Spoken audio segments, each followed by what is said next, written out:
Welcome back to Beyond the Bar, folks. My name's Colin. I'm here with Aaron, as per usual. Aaron, what are we talking about today? Today we're going to be focusing on wage theft. One of the, I think really honestly, one of the most important issues in our industry that does not get talked about enough. So we're going to do a little bit of a deep dive. We're going to get into some of the statistics. That's an interesting one. To my knowledge, I haven't been a victim of wage theft, but Have you not? I read some material that you sent me earlier, and apparently it's pretty staggering in our industry. So if you want to get into that, I'd love to talk about it. Absolutely. So I think, first of all, we should kind of like define what it is, right? So to my mind, when I think about wage theft, I think about hour shaving, and I think about just direct theft, right? Mm-hmm. So I've actually got two stories on this, like one for each. So for hour shaving, that's the practice of getting clocked out early. Like, have you ever had that happen to you at a job where it's like you're cleaning your bar at the end of the Every night. I know. I was going to say, at a place that shall remain nameless, I know that happens a lot. Yeah, I mean, because what happens is you're cleaning your bar, and the manager's like clocking you out, doing all your paperwork, your tip money, all that stuff, and you're technically off the clock while you're still cleaning. So why is that a factor when, if we're going to be honest, and I'd like to be as transparent as I can with this, if you're making significantly more than $2.13 an hour, but they clock you out early, why is that a big deal? I mean, it's the principle to me, at least to my mind, and it really depends where you're working, because some places do the hourly split. So if your hours get shaved and you're like half hour less than you're supposed to be, and that really depends on like what kind of structure your tip pooling is, right? Good point. I think for the audience here, we should disseminate which of those are there when it comes to that. So the majority of the bars that I've ever worked at are going to be ones where you do your own money and you pull it from there. So the system we have right now is a manager. We do blind pulls. So manager does our checkout. They clock you out at the same time. Yeah. And they say, hey, pull this from your drawer. Mm-hmm. And then say you have 5 people working with you. You pull all that money into one place. You do it yourself. Right. So bar back gets a cut, 18%, and then you divvy it up 5 ways as long as those hours are correct. Yeah. From my understanding, that way you don't have to deal with like the clock out time, et cetera, et cetera. However, there are bars on the street which the manager takes the money, takes the whole drawer, right, and they do it behind the closed doors. And then they do it, and then they do it based on your clock out or when they clock you out. So that can be down to the minute, or that can be down to the hour, and then the percentages are totally different. But also, how do you hold them accountable on that system? And I know this goes both ways, right? Like, you know, I get clocked out early, right? But how do you hold the people behind closed doors accountable for? Is it just blind luck? Like, I truly don't know. I've never worked at one of those places, so I would love to know if you have more insight on that. Well, yeah, that's why I wanted to get into this topic, because I've worked at places where, so I worked at one where it was always an hourly split for the entire bar. And I was lead bartender at this bar. And so I'd always come in early at like 10 to do like prep, because it was craft cocktails. So I'd come in really early to do prep. I'd be there for like, maybe like 12 hours for the whole day. And so I got an hourly split based on that. So I have a question. Do you divvy up I get the hourly split on that. Mm-hmm. Do you divvy up time that you were there just prepping, or do you say the whole 12 hours? What does that look like? So I didn't agree with it, but the process was that when you were prepping, you still get an even split. Gotcha. So I hated that system because I felt like I was like... Are you still making $2.13 an hour? Yeah, gotcha. At that bar, yeah. But I hated that system because I kind of felt like I was like fucking over the other bartenders, because I'd be in there at like 10 o'clock, work till 10 p.m., and they would be closing, and I'd still get like all the tips. So I was making like... It wasn't a super busy bar, so I was making like $400 or $500 off that. But then everyone else was making like $250. Yeah. And I was like, dude, that kind of sucks. You know what I mean? Like, I don't like that system at all. And the reason I don't like it, the reason I didn't like that one in particular was because everything was done behind closed doors. So management had all the money. We didn't see it. We couldn't track it. And you can track your credit card tips through like any POS these days. You can kind of know what you're getting, right? You see your checkout, all that good stuff. But with cash, you just never know. We had to turn in our cash too. See, that's rough. That's such a big red flag for me. Don't like it at all. Because I don't know how many people out there are claiming 100% of their tips when it comes to cash. I mean, a lot of people are in this industry. The IRS says enter the chat. Oh God, AI's gonna find us. Like, hello, fellow kids. AI, the computers are listening right now. No, so I mean, traditionally in the last 20 or 30 years, that's a huge incentive to get in this line of business. And I hate to say it and you know, put the business out there, but it is what it is. A lot of people who I've worked with in the past do not claim their cash tips. It is what it is. Yeah. That's just the nature of the chaotic industry that we live in. Absolutely. And on it's a double-sided coin too, because on the other side of that, you know, you get paid $2.13 an hour, and there's a significant amount of wage theft in our industry, and big time. Yeah, I'm not justifying this by any means, but maybe it's you know, we can meet in the middle, right? Right. So. Well, yeah, because you want the advantages of having a cash-heavy industry, right? Where you don't get the tax attention that you'd really want, except when you go to the bank. Downside, yeah, exactly, right. Yeah, I feel like every time I go to the bank with like $1,000 in cash, they're like, "All right, this guy sells drugs." Yeah, like, just the legal one, man.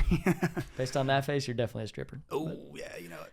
But yeah, Aaron sins. Do that, but yeah, you're right about being like a double-edged sword, right? So you don't want to be tracked by the government, but yeah, then when you go into management, when they're handling your money, cash tips, it's like, how do you track that?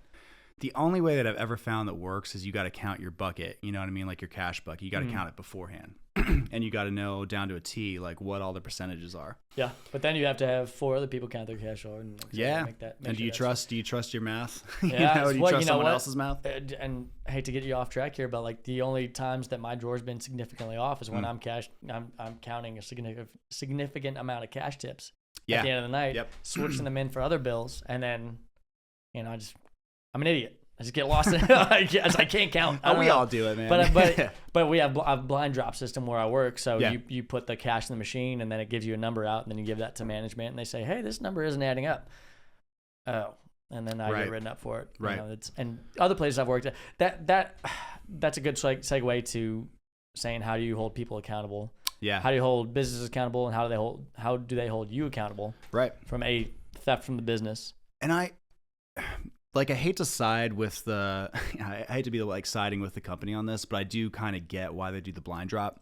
Oh, absolutely. I get it. I think I do. I hate it, but I get it. It's not the best line of defense, but it's a significant line of defense against stealing from the company. I'd rather have like a third party. You know what I'm saying? Like someone who's like uninterested in.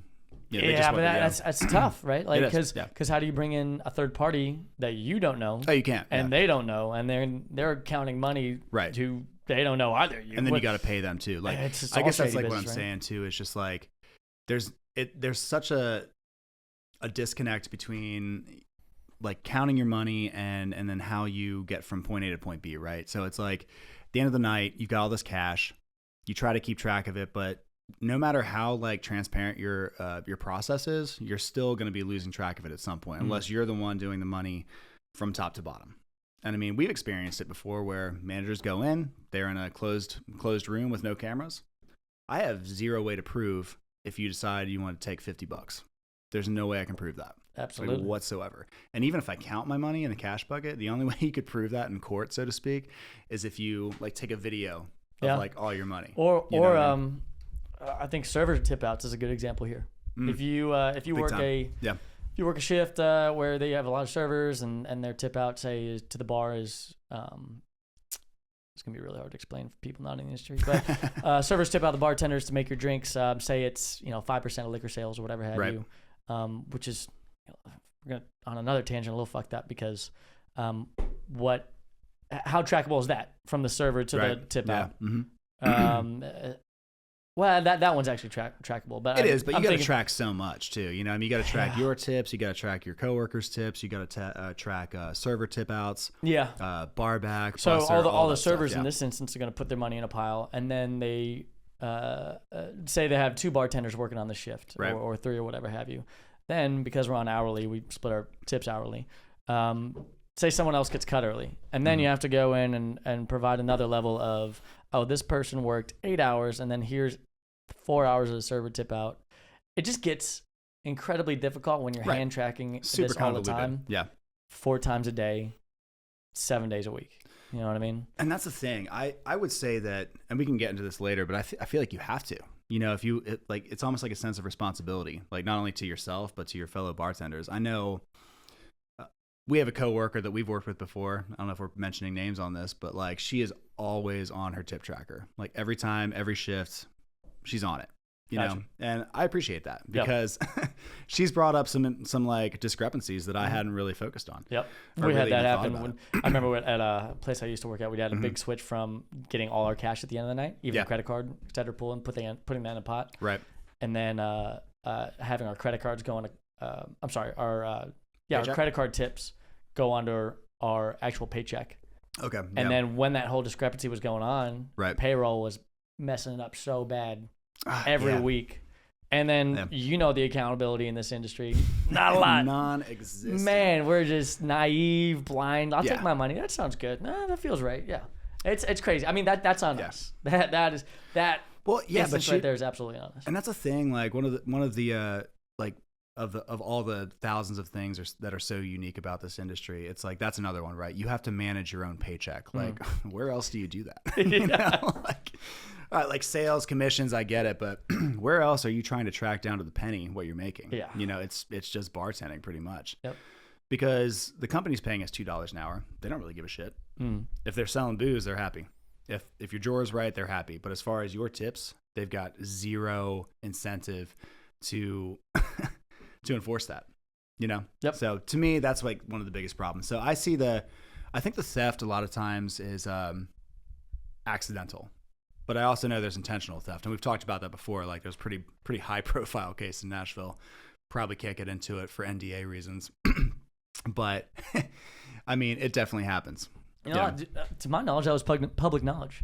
Is it? So yeah. Okay, fire away. You can look up online on that one. Strategic Hospitality. Used to own Pinewood Social, now owns Garth's, or they manage Garth's. Yeah. There's no NDA on that. No NDA. I mean, it's public knowledge. You can find that one online, and their statements from the Goldbergs. But so, you know, I actually don't know the statistics on that one. Maybe you might know more than me. I believe it was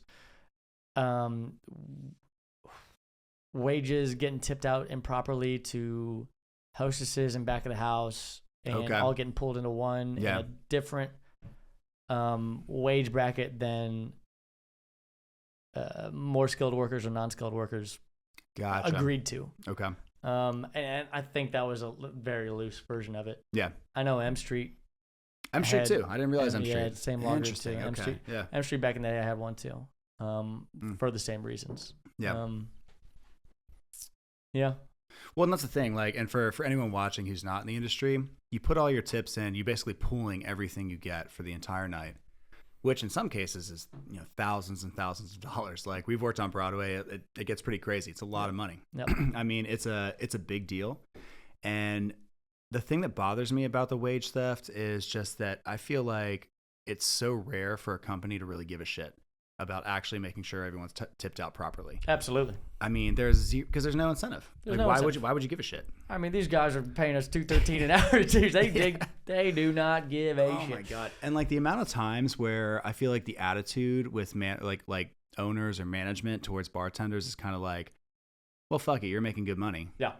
It's like, okay, but even that $15 that you might not really want to deal with, that's a lot to me. Yeah. You know, especially over a year. You know, $15 a week. What's that? It's like $1,500 a year. That's a lot of money, you know? So yeah, to me, it's just, I don't like that attitude. And I feel like that happens a lot. So yeah, let me just say that statistic again. My math is terrible. Edit this one out. But yeah, so I'm going to talk to you about a statistic that I think is actually incredibly mind-blowing. So the food service industry is one of the highest affected industries when it comes to wage theft. So just last year alone, like take a stab at how much money you think like service workers lost in a year. From my perspective and being as naive just as one I year. am, Yeah, just 1 year. If I see all my money, quote unquote, with the blind drops aside, because maybe I lost some there, right? Yeah. Maybe with the blind drop swing, one way or the other, maybe 1%, 2%.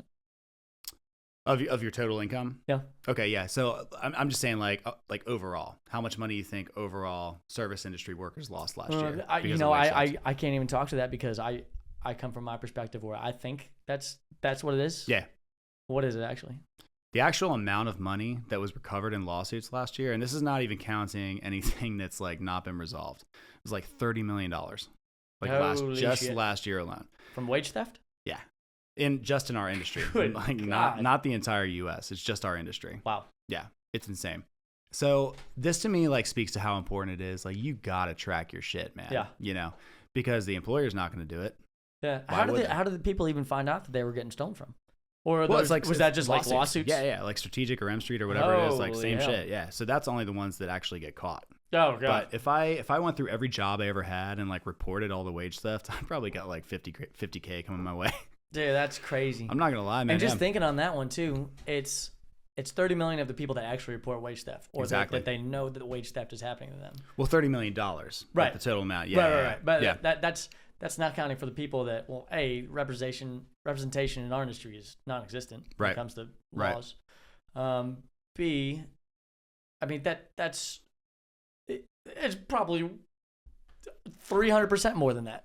Oh yeah, it's probably significant. I mean, I actually don't know how much hospitality makes it a year or revenue, like overall in general. Yeah. But I'm sure it's at least $20. Good God, I'm at least $20.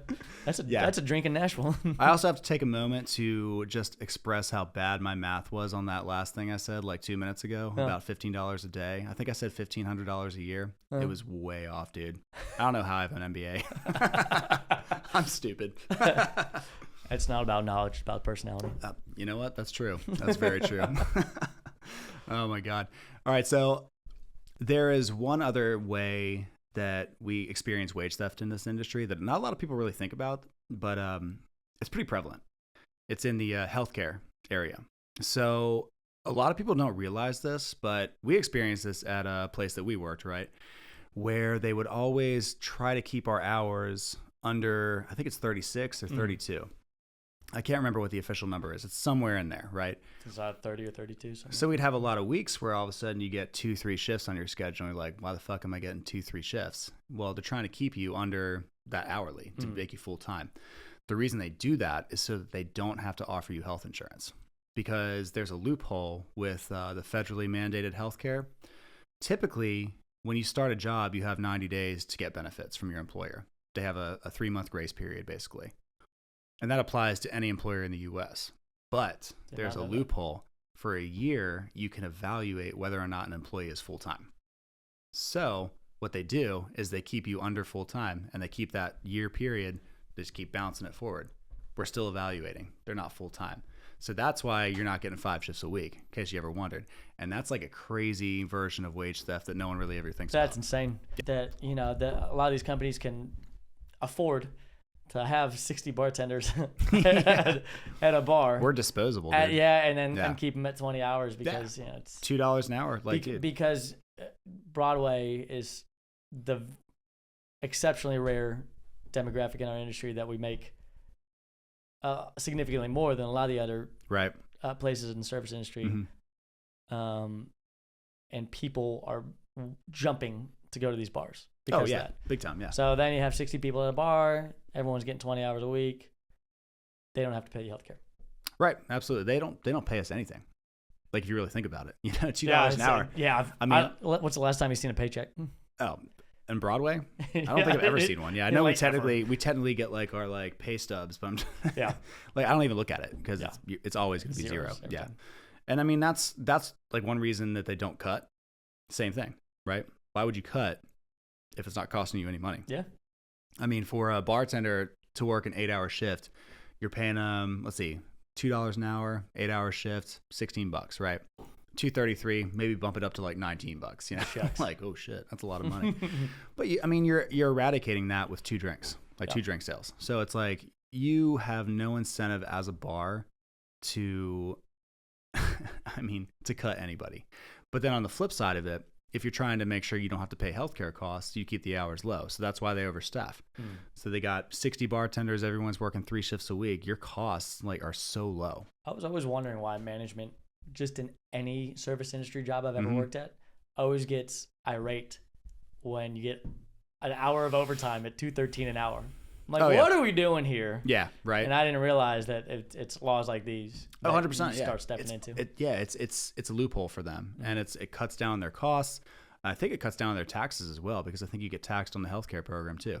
So basically, for us, so I first experienced this when I was bartending in Baltimore.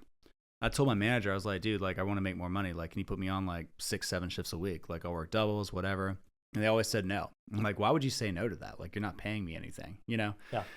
And then I started to kind of figure it out. I started putting 2 and 2 together. And because I asked them about the health plan. They're like, you have to be full time. And I was like, I work all the time. What are you talking about? They're like, you're not full time. What the? Yeah. So it kind of all came together, and I was like, oh my God, that's crazy. I think that's the only industry that they do that too. Yeah. Because I recently went to a corporate job, and I got healthcare like within 60 days.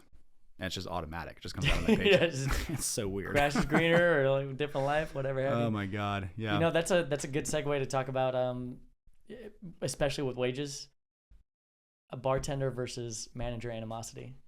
Because of $2.13 an hour and what bartenders make versus what a lot of managers get paid.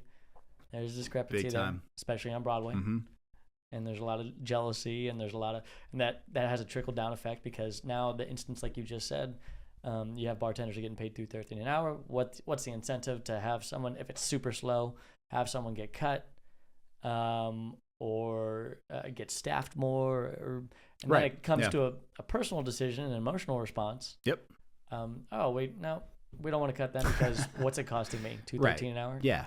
It really does. I mean, like that's like a whole separate issue we can get into as well. I mean, as far as like the manager bartender thing, because I've always noticed that everywhere I've ever worked, and I've done both too. Right? Have you managed? Yeah. Yeah, same. And I hate managing so much. It just like shifts your entire mentality when it comes to working in a restaurant. So I'm not a huge fan. But like, yeah, you're right though. When it comes to actually making cuts, there's zero incentive or checks and balances for them to do anything responsibly. But the only thing that they know as managers that they have to do, and this comes from the owners, is make sure your employees are not full time. So if you think that's basically it, right? If you think that cut was a nice gesture, it wasn't. Like they're trying to fuck you, just in a way you don't really realize. How many times have you ever heard, who's got the most hours here right now? Oh, you're going home. Yeah. It's not because they like you. Yeah, it's just, and you're like, why does that ever fucking matter? Make it $2.13. Oh, dude, yeah, and that's my mentality too. Like as far as like my work ethic goes. When we first opened that bar that we worked at, how many shifts were we working those first couple months? It was like 7, right? 7 or 8. I had the luxury of coming there about a month after. Oh, okay, gotcha. Yeah, we doubles, clopens. Like, yeah, I heard it was like 80 hours a week, right? Yeah, but the thing is because it's a year-long evaluation problem. Oh my God! That first month they just spread it out, man, right? And they're counting on you taking time off. Man, these vampires know how to. Wow, MBAs, bro. MBAs. Golly. That's what we went to school for, right? Yeah. So, I mean, I think we can kind of segue into we've already talked about why it's so prevalent in this industry, but I think we can expound on that a little bit too. Like we've talked about the lack of accountability. So as a manager, there's no incentive for you to necessarily be accurate on your tips aside from the bartender getting in your ear. Mm. So it doesn't affect the business at all. The only thing the business is concerned about is the customer, right? So is the customer happy? So that's why they're like always kind of on you about like making sure your tips that are written in are accurate. Mm-hmm. So that's really their only incentive. So as far as the money you get, they have zero reason to make sure it's accurate. Yeah, great point. And I feel like, and I mentioned this earlier too, I do really honestly feel like a lot of quote unquote wage theft isn't even intentional. I think it's just people not really giving a shit. I think. It's fair. Mistakes happen. Absolutely. And like, how are you really going to track it? You can only do so much. Yeah. Especially large bars like we've worked with the high volume. And we have nights where we do like 150 grand, Yeah. It's a lot of money. Absolutely. A lot of money floating around. Absolutely.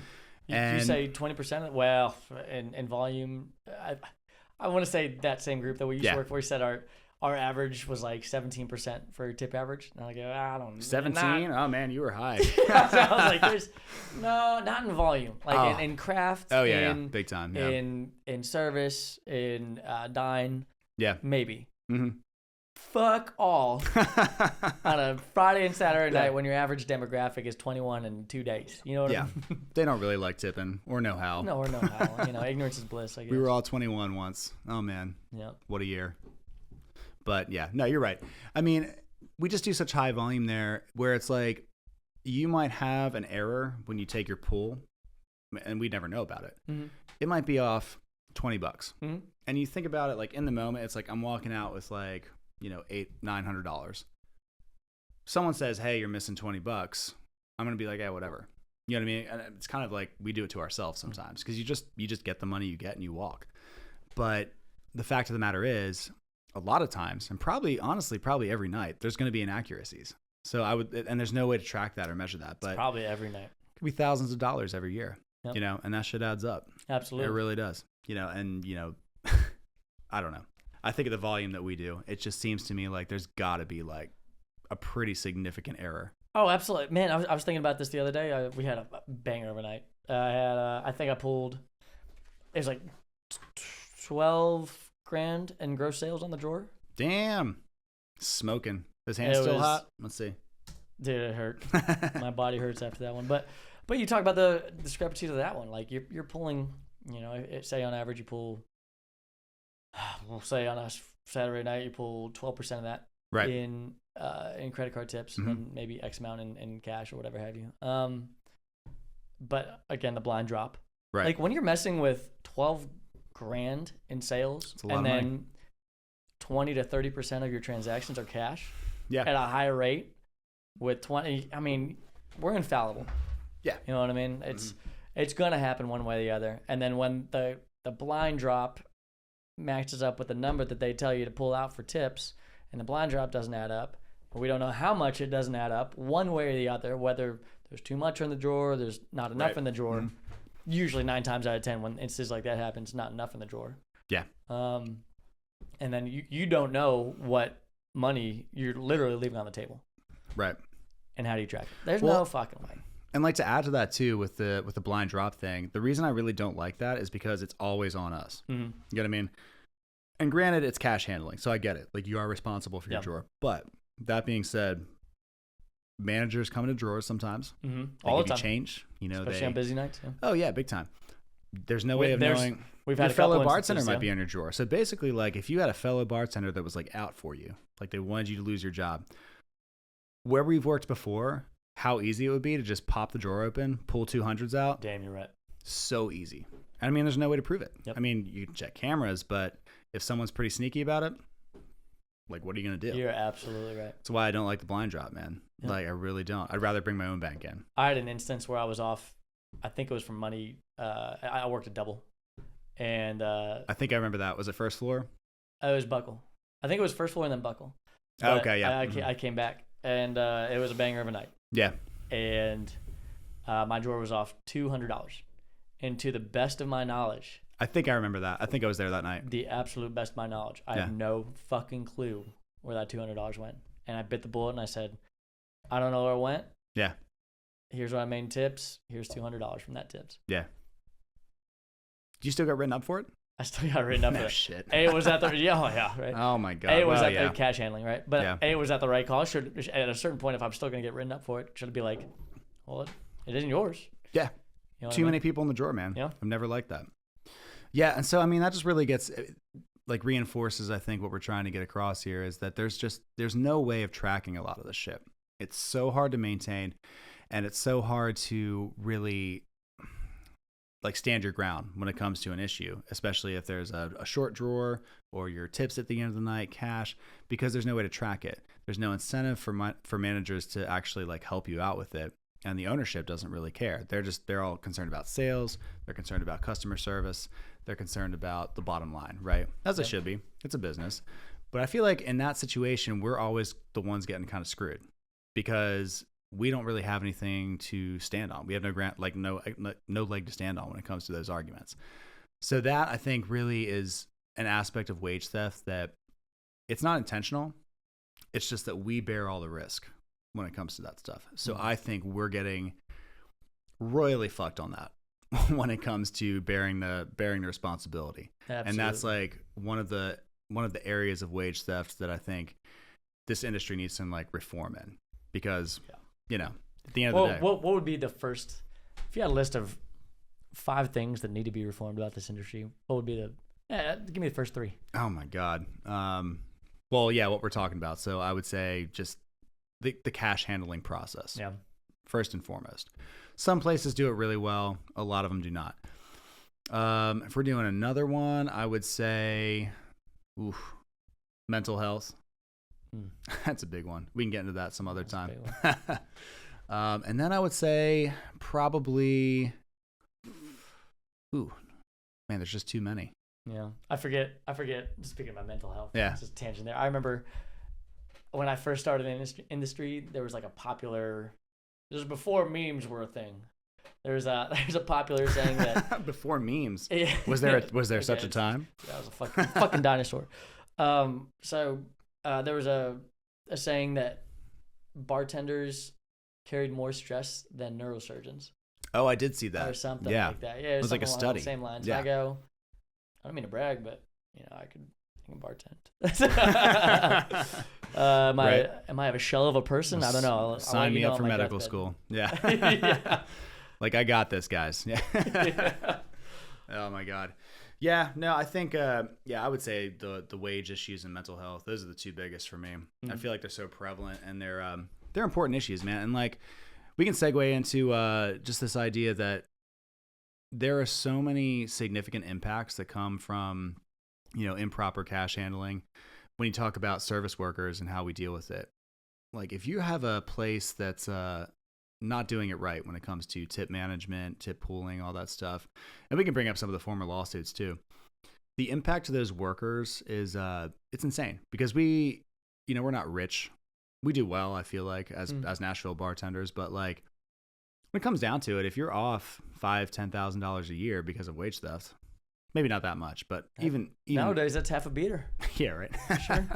Inflation, man. I could buy you a dozen eggs. It's been rough, man. Dude. Well, yeah, and that's what I'm saying. Is like the impact to service industry workers is really significant, because if you're off that much money, that could be, car payments, that could be health insurance, all this stuff. Our industry is so unique in the sense that we're only really getting just paid based on sales. We're getting a cash commission, right? There's so many benefits worked into other industries that we don't get. Health insurance, retirement, all this stuff. We pay for it on our own. So even if you're like a very successful bartender who's making, 6 figures a year, you're still paying that stuff out of pocket. All the discounts that you get at a corporation, we don't really get. Sometimes you do. If you're working like a hotel or something in that department, sure. So the reason this issue is so important is you're talking about people's lives, and I don't think enough attention is paid to managing tips well, managing money right, making sure people are getting what they earned, what they worked for. And that, to me, honestly, above mental health, above other issues, I think is one of the most important issues that we face in this industry. I absolutely agree. Yeah. And you know what where that starts from is tip culture. Right. Because it starts there. You're making $2.13 an hour. You're making X amount of sales on commission, essentially, right? Barely any way to track that commission without a tangible receipt. Absolutely. From any kind of deposit other than cash. Yeah. Or besides cash. So I think I hope this ages well. I think in the next 10 years, there's going to be a major shift in tip culture. I think we got into it a little bit last time. Oversaturation of tips. When you're tipping on everything. Flip the iPad, man. Flip the iPad and just get. Here's the with people that use Toast nowadays. Here's the thing. Yeah, set it for and forget everything. It's everywhere. The middle button's 22%. The higher button's 25%. The lower button's 20%. You're like, woo. Yeah, and I make my living off that, and it's so oversaturated everywhere that I'm fed up with it. I know a lot of other people are, and it comes down to a lot of the companies just making hand over fist of money, especially in places like Broadway, where you can jack up the prices based on location. Yeah. And cocktail prices, and pretty much force people to pay that if they want to pay, like if they want to have a good time.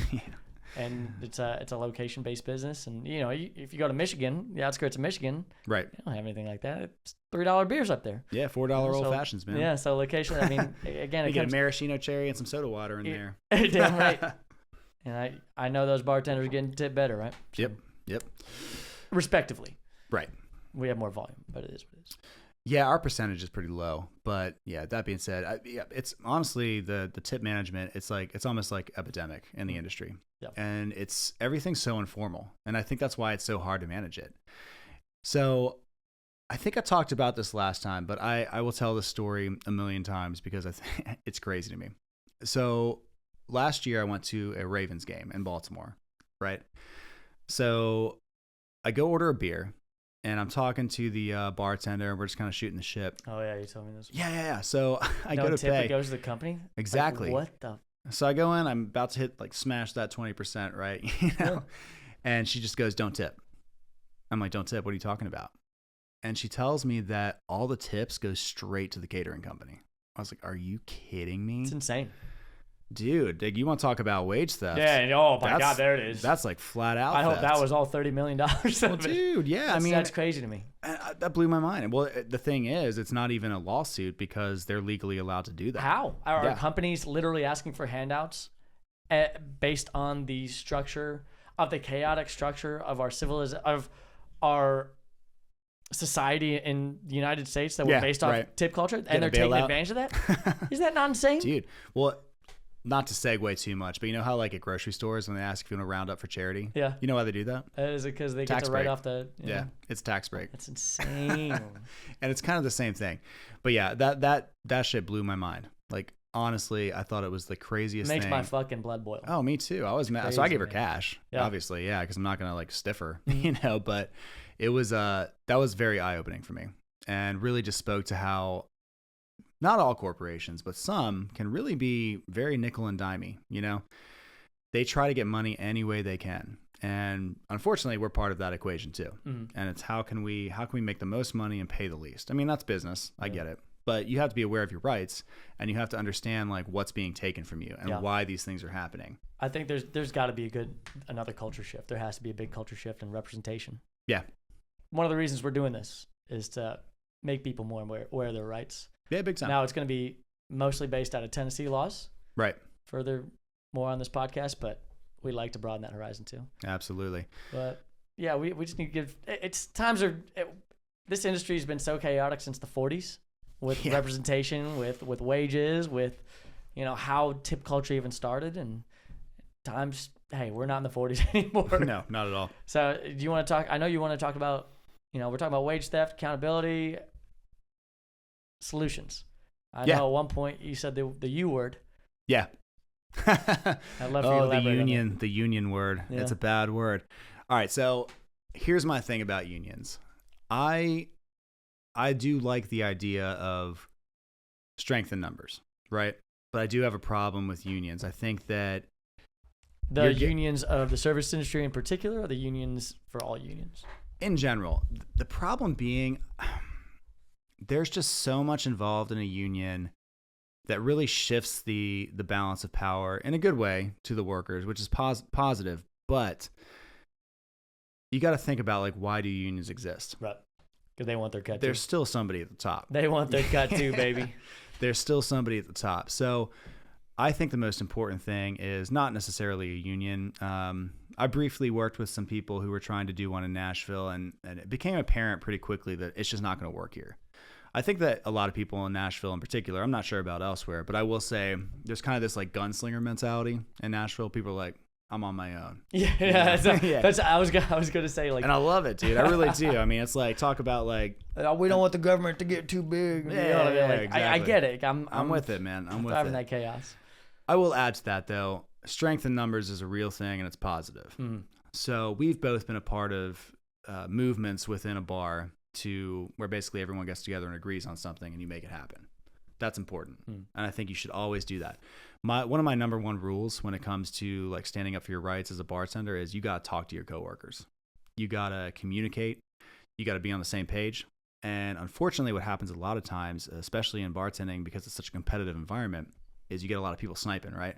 You always got like one or two people, you can call them the scabs if you want, to use the old term for union busting and all that stuff. Oh, is that you what always it is? got two. Yeah, you always got 2 or 3 in the bar who are always going to like suck up to management and just try to get better shifts, even when everyone's trying to move, or change something. We all know who they are. I call it politicking. Yeah, right. You want to get those better shifts. I get it. Can't be too mad at it. But I really do think it's important. You got to talk to your coworkers. You got to organize to some extent.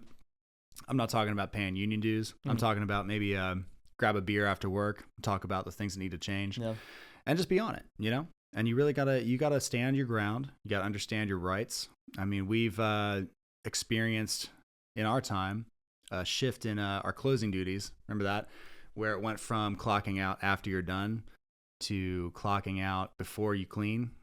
Yeah. You ever wonder about that? I do wonder about that. Yeah, I think that was a buck saving move. How many bucks they saving? You're still working. You're damn right. Right. And I thought there was laws. Correct me if I'm wrong, or if you've ever heard of these. I thought there were laws about like while you're clocked in, if an accident were to happen, then the company's liable for it. However, on the other side, I don't know. I don't know. Interesting. Yeah. I mean, the exact laws on that. I mean, and also it comes down to like the bare minimum I know about the laws here, as far as your out of service duties. Yeah. Versus how much you get, the percentage of time that you're doing tipped work. Right. Do you think that has a factor in play here? So say you're, I don't know. Yeah, I don't know. Yeah, say you're closing for 3 hours. Is putting in off the clock, is putting in tips for 2 hours and cleaning? To me, it's principle. It's a principle That's thing. Fair, yeah. It's like, I know it's maybe an extra like $1 that's going to go straight to the government, but I don't like the idea of working when I'm not clocked in. That's fair. Like just as a rule, yeah. So that was something when we experienced that where, yeah, we should have all probably moved to get that changed. We didn't. I mean, it's fine. We're still making money, But yeah, to me, it was just like, those are the kind of things that I think you do need to stand your ground on. And I think you should talk to your coworkers. You should track everything if you can. I've always been terrible about this, but I have a lot of coworkers who have been really good about it. And so I kind of just follow off them. But track everything, talk to your coworkers, and stand your ground. To me, those are the 3 like laws when it comes to working in this environment. You have to be on top of it, and you have to stay on top of it, because any business, any well-run business, they're going to try to make as much money as they can. So that means cutting costs in every department. So it's really like a give and take between the workers and the bar. And ideally, you have a good relationship and you find a good place of balance. I don't think you should. I know we all have coworkers too that are always like fuck the ownership. Yeah. Dude, you're making money at their bar. Exactly. Exactly. They gave you. It's a double-edged sword for me, because I think at $2.13 an hour you should be almost an independent contractor at this point. Oh yeah. Right. Yeah, you should be doing 1099. I absolutely agree with that. Yeah. And on the other side of things, you're under their roof. Right. They're providing you to do work. You're a salesman. You're essentially your independent contracting work. Yeah, 100%. Without being an independent contractor. There's a wild loophole and all of that right there. I mean, the fact that this hasn't been addressed in 40 or 50 years to make significant change about minimum wage when it comes to the service industry, et cetera. It's been the same for so long. It's fucking wild, man. It's crazy. I don't even know when 213 came about, but I mean, it's the kind of number you hear and assume that's something that came out of like 1850. Yeah, right after the Depression. Yeah. I mean, it's crazy how much that has not changed. Yeah, whatsoever. And I do get it, because your commission, your sales, but at the same time, 213 in 2024, is that a real number? If you just worked that hourly for a week, I mean, you couldn't even afford dinner. Glorified hobos, baby. That's what it comes down to. Yeah. So, hey, what are some steps that we can be, better on catching wage theft? What can we do? Yeah. I mean, it's like, you really got to track everything. Again, it's the 3 laws. Talk to your coworkers, track everything, stand your ground. And I think there are ways to do that when it comes to, there are great apps for it, for tip tracking. A lot of them out there. There's probably like 20 you could get. Just keep track of everything. Count your cash at the end of the night. Just make sure you're paying attention to the numbers. Don't just let it come your way. And as far as how you respond to management and ownership when it comes to tip management, I think you really need to have an open line of communication. Don't be a lone wolf. You know what I mean? If you think something's off, get like a group together. Don't just do it yourself. That's because we've all seen that happen where somebody says something and they kind of get out. Yeah, they get X'd. Yeah. That schedule gets real bad. Real bad. You know? Absolutely. So to me, that's what it really boils down to, is those three things. Cool. Yeah. I like that. All right. We solved the problem, dude. I don't know if you're still in any industry or not, but you know, I'm gonna adopt those ways. So hell yeah, I'm here from time to time. That's fair. You know, I dabble. Star bartender, starlight bartending. Is that what they call it when they bring a star in? Oh yeah, no, guest shift. There we go. Rock star shift, man. If I had a bar, you'd be a guest shift as much as you want. When it happens, let me know. Deal. All right, folks. Well, thanks for tuning in for Beyond the Bar. We have had a great time talking about wage theft and all the things that come with that. We are going to call it a day for today, but please feel free to reach out, follow us on social media with any questions you might have, and we'll see you next time. Peace out, guys.